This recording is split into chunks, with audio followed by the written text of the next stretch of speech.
from her family home.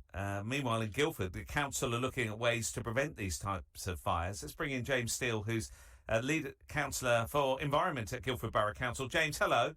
Good morning. How you doing? Yeah, I'm good, actually. What have you heard about how these fires are starting?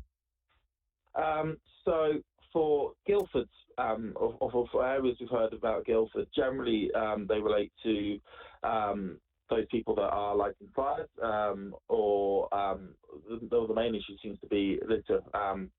At this stage, people not taking litter home, and of course reflecting light in a very concentrated manner, and then starting with small ignitions.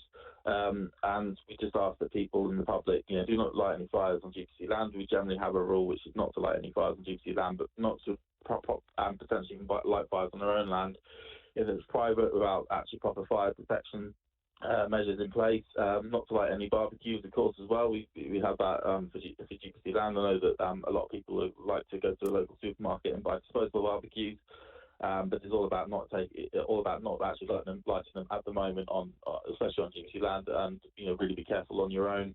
On your own land, just because of as the previous caller said, everything is very tinder dry at the moment. It's very brittle to touch, so the smallest bit of an ignition and a wildfire can occur very quickly.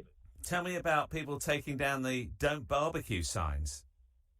Yeah, this is a slight annoyance. We've been putting up a range of signs across many of our sort of parks and countryside areas, just detailing the fact that these are, we don't want you to be starting fires or barbecues or not extinguishing cigarettes or even using your cigarettes there and taking down. I mean, we're replacing them as fast as we can, as once we get notice that these signs have been taken down. But we also just ask the public not to actually take them down if they are going onto land. They're not there to try and be, big nanny state. They're there to actually, keep you safe and keep the area safe for you and the people around you.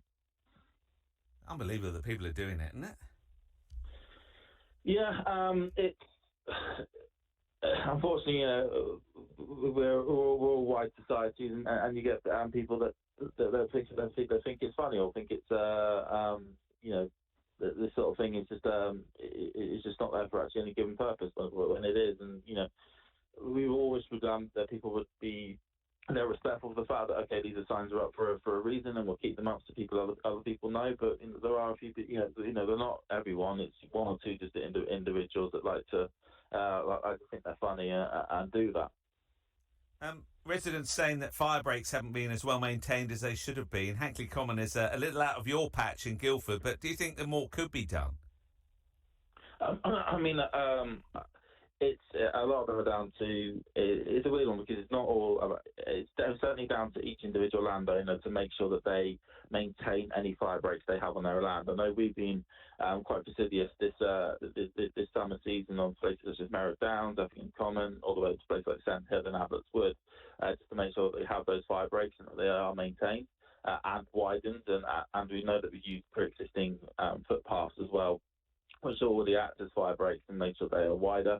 But it's all just about asking, all landowners around Guildford or Surrey, the area, just to look at their current land, look at their fire breaks, and really make sure that, especially in these seasons, and given the fact that temperatures will get hotter each and every year, and we will probably have this more and more, at least in the short term, to make sure that they are fully fire protected going forward. James, appreciate your time. James Steel from Guildford Borough Council. Also good to hear from